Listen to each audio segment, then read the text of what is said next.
नमस्कार।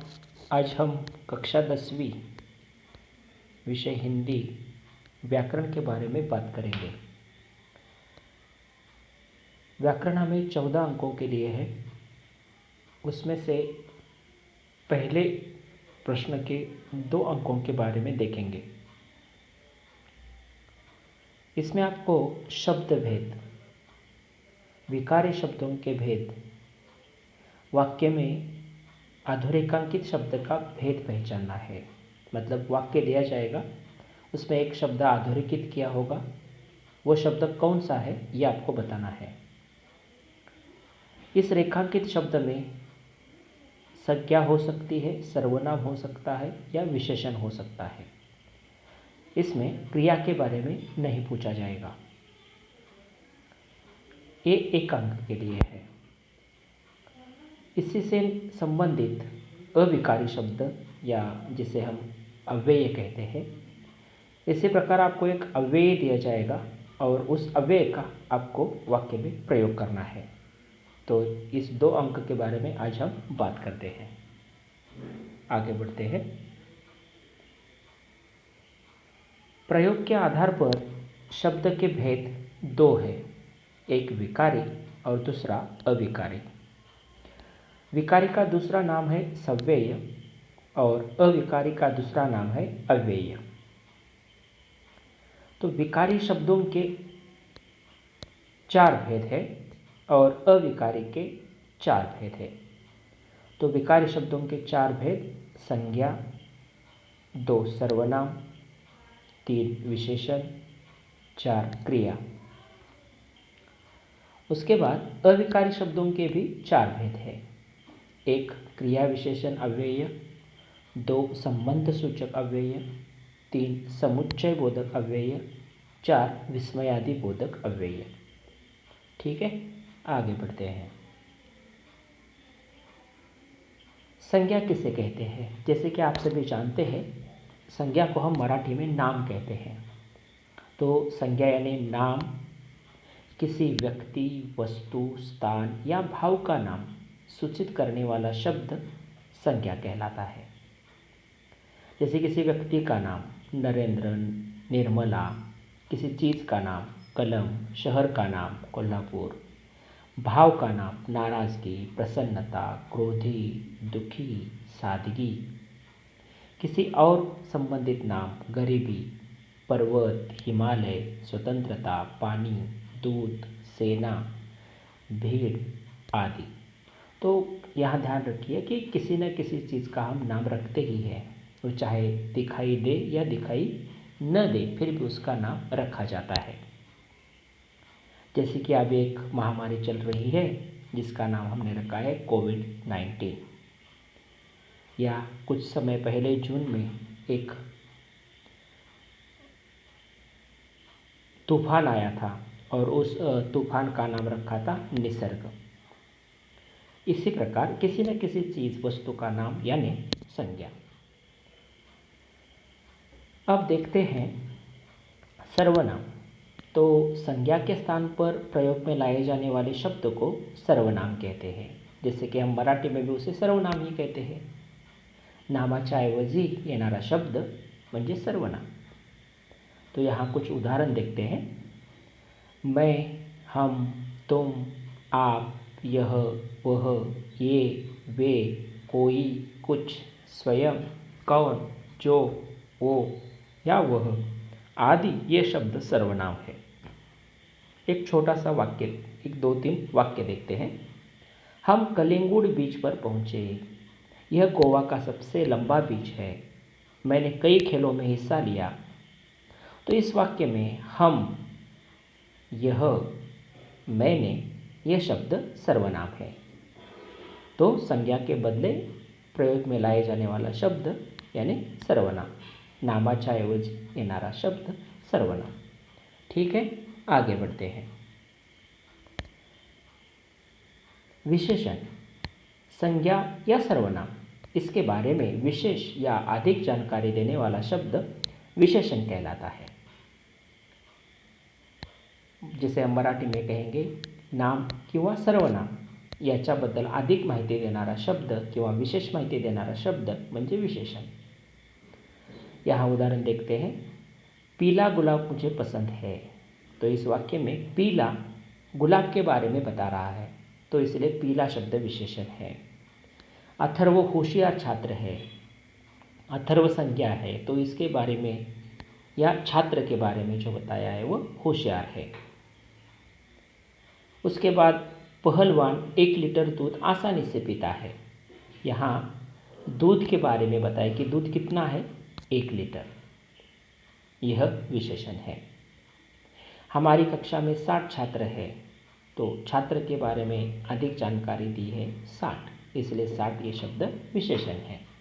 तो पीला, होशियार, 1 लीटर, 60 ये शब्द उस संबंधित संज्ञा के बारे में अधिक जानकारी या विशेष जानकारी दे रहे हैं, इसलिए उसे हम विशेषण कहते हैं।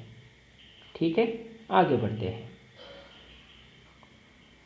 क्रिया कि वाक्य में कौन सी कृति हो रही है, इस बात का पता जिस शब्द से चलता है उस शब्द को क्रिया कहते हैं। याला आपण मराठीत क्रियापद असे म्हणतो की काय चाललं आहे, कोणती कृती चालली आहे, कोणती क्रिया चाललेली आहे हे सांगणारा शब्द असतो। तो क्रिया के कुछ उदाहरण इस प्रकार हैं। छात्र पढ़ाई करते हैं, इसमें पढ़ाई यानी पढ़ना ये क्रिया है। राधा गा रही थी, इसमें गाना यह क्रिया है। माँ खाना पकाती है, इसमें पकाना या पकाती ये शब्द क्रिया है। कि वाक्य में क्या हो रहा है, जैसे कि अभी मैं बोल रहा हूँ, बोलना ये क्रिया है। आप देख रहे हैं, ये क्रिया है, देखना ये क्रिया है। आप सुन रहे हैं, सुनना ये क्रिया है। कि जो भी हम एक्टिविटी करते हैं, जो भी हम कृति करते हैं उसे हम क्रिया कहते हैं। ठीक है, आगे बढ़ते हैं। तो यहाँ हम पहले देखेंगे कि जो आपको परीक्षा में सवाल आएगा कि वाक्य में अधोरेखांकित शब्द का शब्द भेद पहचानना है। इसमें खास रूप से आपको संज्ञा, सर्वनाम या विशेषण के बारे में ही पूछा जाएगा, क्रिया के बारे में नहीं पूछा जाएगा। तो इसमें कुछ उदाहरण आपके सामने रख रहा हूँ, या आपको जवाब लिखने हैं। करामत अली 2 दिनों से अस्वस्थ था। तो करामत अली ये शब्द संज्ञा, सर्वनाम या विशेषण जो भी है उसके हमें पहचान करानी है। दूसरा वाक्य है, उसके गले में रस्सी थी। उसके राशन के लिए कुछ रुपए रखे थे, कुछ शब्द के बारे में बताना है।